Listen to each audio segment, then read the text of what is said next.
இன்றைய தினம் வேளாண் பிரச்சனை என்பது பல்வேறு பிரச்சனைகள் அன்றாட வருகிறது. இன்றைய பிரச்சனை தீர்ப்பதற்கு முயற்சி எடுத்தால் மறு 2 நாட்களில் மறுபடியும் ஒரு பிரச்சனை வருவதுதான். இது எப்படியெல்லாம் தீர்க்கப்பட வேண்டும் சிந்திப்பதற்குள்ளேயே அடுத்த பிரச்சனை வருகிறது. இப்பொழுது தமிழகத்தில் முதன்மையாக இருக்கிற பல்வேறு பிரச்சனைகளுக்கு இந்திய அளவில் முதன்மையாக இருப்பது டிராக்டர்களுக்கான வரி வசூலிப்பது. டிராக்டர்கள் என்பது இன்றைக்கு வேளாண்மைக்கு அடிப்படையான ஒரு கருவி. அது வாழ்வியலில் ஈடுபட்டு கொண்டிருக்கிற உழவு பணியில் ஈடுபட்டு கொண்டிருக்கிற அத்தியாவசியமான இயக்கம் டிராக்டர். அந்த டிராக்டருக்கு இதுவரை வரி என்பதன் பெயராலே பல்வேறு வரிகளை வசூலித்து டிராக்டரை வைத்துக் கொள்ள முடியாத அளவுக்கு இன்றைக்கு விவசாயிகள் ஆளாக்கப்பட்டிருக்கிறார்கள். குறிப்பாக டிராக்டர்களுக்கு சாலை வரி விதிக்கப்படுகிறது, எக்ஸ்பிரஸ் வே டாக்ஸ், அதுபோல நேஷனல் ஹைவேஸ் டாக்ஸ் இவைகள் வசூலிக்கப்படுகிறது. ஆனால் அதே அந்த டிராக்டர் நெடுஞ்சாலைகளில் செல்லக்கூடாது, தேசிய நெடுஞ்சாலைகளில் செல்லக்கூடாது, துரித நெடுஞ்சாலையில் செல்லக்கூடாது என்று தடுக்கப்பட்டு வழக்கு போடப்படுகிறது. இந்த வழக்கு போடுங்கிறது எதுக்கு வரி போட வேண்டும்? இன்னும் சொல்ல போனால் டிராக்டர்கள் பெரும்பகுதி தன்னுடைய பணிகளை வயல் வெளிகளில் தான் செய்கிறது, கிராம சாலைகளில் தான் செல்கிறது, சமயங்களில் நெடுஞ்சாலையில் சொல்லுகிறது. ஆனால் இன்றைக்கு எக்ஸ்பிரஸ் வே டாக்ஸ், நேஷனல் ஹைவேஸ் டாக்ஸ் இப்படியான டாக்ஸ் போடப்பட்டு இன்றைக்கு வேளாண்மை டிராக்டர் என்பது உல்லாச கார் பட்டியலில், ஒரு மெர்சி கார் போல ஒரு உல்லாச கார் பட்டியலில் டிராக்டர்கள் சேர்க்கப்பட்டிருக்கிறது. இதனால் இன்றைக்கு டிராக்டர்களில் பெரும்பகுதி டிராக்டருடைய அந்த மெயின்டெனன்ஸ் செலவை தன்னுடைய வருமானத்திலிருந்து பெரும்பகுதியை விவசாயிகள் செலவு செய்ய வேண்டிய கட்டாயம் வருகிறது. ஒரு காலத்தில் டிராக்டர் என்பது பல்வேறு பணிகளுக்கு, ஆனால் இன்றைக்கு அடிப்படையாக உழவு பணிக்கு, வரப்பு அமைப்பு பணிக்கு, பார் அமைப்பு பணிக்கு, விதை தெளிப்புக்கு, களை எடுப்பிற்கு, அண்டை போடுவதற்கு, வாகனங்களில் இந்த வேளாண் பொருட்களை சுமையேற்றி செல்வதற்கு இதற்கு அடிப்படையாக இருப்பது வேளாண் டிராக்டர். இந்த டிராக்டர்களுக்கு வரி விதிக்க கூடாது. வரி விதிப்பது என்பது இன்றைக்கு வாட் வரி, அதே போல ஜிஎஸ்டி வரி, இன்னும் எத்தனை வரிகள் போடுவது? இந்த வரிகளாலேயே கிட்டத்தட்ட ஒரு ஆண்டில் இந்த வரிகள் மூலமாக விவசாயிகள் செலுத்துவது 7.86 பில்லியன் லிட்டர் அந்த டீசல் போடுவதன் மூலமாக கிட்டத்தட்ட அவர்கள் வருமானத்திலிருந்து 15% வரிகளுக்கு கொடுக்கிறார்கள். விவசாய வருமானத்தில் மாநில அரசு 15.20% இந்த வரி விதிக்கிறது. ஆனால் மாநில அரசுக்கு மேலே ஒன்றிய அரசு 45% வரி வசூலிக்கிறது. ஆனால் விமானங்கள் போக்குவரத்து குறைந்தால் உடனே விமானத்துக்கு போடுகிற NACD சொல்கிற உயர்தரமான பெட்ரோலுக்கு வரி விலக்கு உண்டு. ஆனால் விவசாயிகளுக்கு வரி விலக்கு கிடையாது. ஆகவே இன்றைக்கு அடிப்படையாக இருக்கிற இந்த டிராக்டர்களுக்கு 7 நாடுகளில் வரி இல்லை. ஒரு 3 நாடுகளில் திருப்பி செலுத்துகிற வரி முறை உண்டு. இங்கே பெட்ரோல் பங்க்ல டீசல் போட்டுட்டு திரும்பி அக்கௌண்ட்ல பணம் வந்துடும், அதுக்குள்ள டாக்ஸுக்குள்ள பணம். இப்படியான சிஸ்டம் இருக்கிறது. ஆக இந்தியா என்பது வேளாண்மை அடிப்படையாக கொண்ட நாடு, வேளாண்மை பொருளாதாரம் 14% இருக்கிற நாடு. அந்நிய நாட்டுக்கு அந்நிய சாதனை பெற்றுக் கொடுக்கிற விவசாயத்திற்கு டீசலுக்கு வரி விதிக்க கூடாது.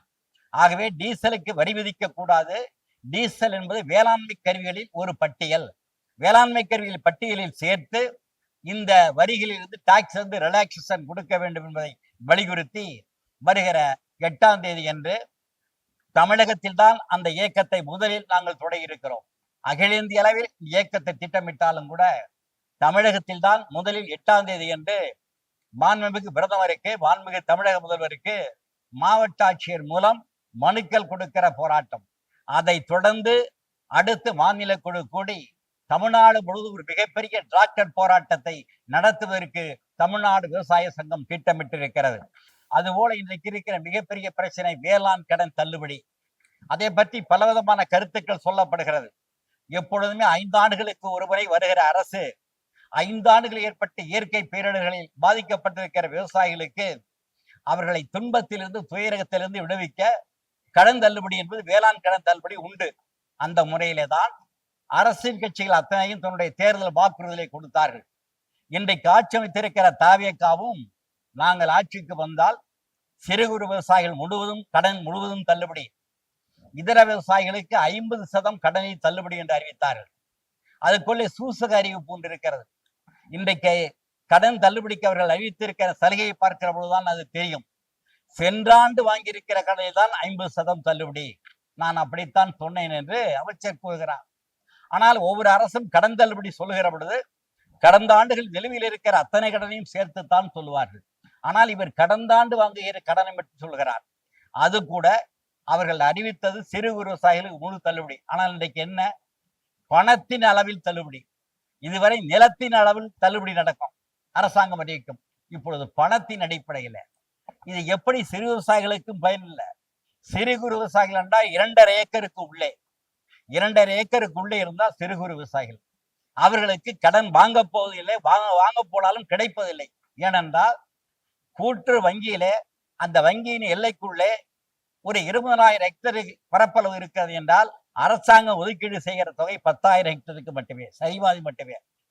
ஆக விவசாயிகள் கொடுக்கிற பரப்பளவுக்கு ஏற்ப ஸ்கேல் ஆஃப் ஃபைனான்ஸ் படி தொழில்நுட்ப பயன்பாட்டை கடன் கொடுப்பது இல்லை. 5 ஏக்கருக்கு சிட்டாடங்க கொடுத்தா 2 ஏக்கருக்கு, 1 ஏக்கர் கொடுத்தா 4 ஏக்கருக்கு அவங்க போறதே இல்லை, வாங்குறது இல்லை சிறு குறு விவசாயி. ஆகவே இந்த அளவீடு என்பது விவசாயிகளுக்கு முழு கடன் வழங்கப்படவில்லை. சிறு குறு விவசாயிகளுக்கு பெரிய அளவுக்கு பயனில்லை. அந்த தள்ளுபடி தான் முழுவதும் தள்ளுபடியா. ஆகவே நாங்கள் கோருவது சிட்டாடங்கள் அடிப்படையிலே தள்ளுபடி கூடாது. நீங்கள் கொடுத்திருக்கிற பணத்தின் அடிப்படையில் தள்ளுபடி வேண்டும்.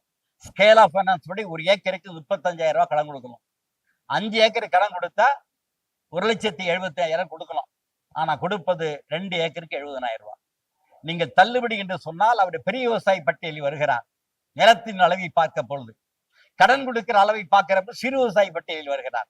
ஆகவே தமிழ்நாடு விவசாய சங்கம் கேட்பது, பணத்தை எந்த அளவு கொடுத்திருக்கிறீர்களோ அந்த பணத்தின் ஸ்கேல் ஆஃப் ஃபைனான்ஸ் கொடுத்திருக்கிறபடி நிலத்தின் அளவீடை கணக்கு செய்து சிறு குறு விவசாயிகளுக்கு அனைத்து கடனையும் தாங்கள் சொன்னது போல தள்ளுபடி செய்ய வேண்டும்.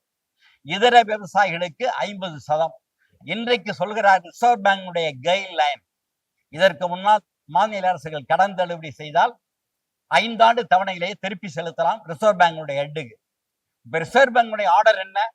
நீங்கள் கடன் தள்ளுபடி செய்தால் 2 மாதத்துக்குள்ளே அந்த பணம் முழுவதையும் செலுத்த வேண்டும் என்று ஆர்டர் இருந்திருப்பது இப்ப இல்ல, தேர்தலுக்கு முன்னாடியே வந்துட்டு. அதை தெரிந்துதானே தமிழகத்தின் முதலமைச்சர் தள்ளுபடியை அறிவித்தார், அல்ல தெரியாமலே அறிவித்து விட்டாரா? தெரிந்துதான் அறிவித்திருக்கிறார். தெரிந்துதான் மற்ற கட்சிகள் வாக்குறுதியை கொடுத்து இருக்கிறது. ஆகவே நீங்கள் மத்திய அரசோடு ஒன்றிய அரசோடு போராடுங்கள், அதற்கு தவணை கேளுங்கள், அது வேறு. ஆனால் விவசாயிகள் கடன் தலையில் கடனை சுமத்தக்கூடாது. அந்த கடனை முழுவதாக தள்ளுபடி செய்ய வேண்டும் என்பதோடு மேகதாட்டு அணை இன்றைக்கு மிகப்பெரிய அளவுக்கு இருக்கிறது. ஒன்றே ஒன்றுதான் பிரச்சனை. எந்த உச்ச நீதிமன்றம் 15 ஆண்டுகளுக்கு பிறகு தான் எந்த பிரச்சனையும் எழுப்ப முடியும் என்று தீர்ப்பளித்தது. எப்பொழுது? 2018ஆம் ஆண்டு.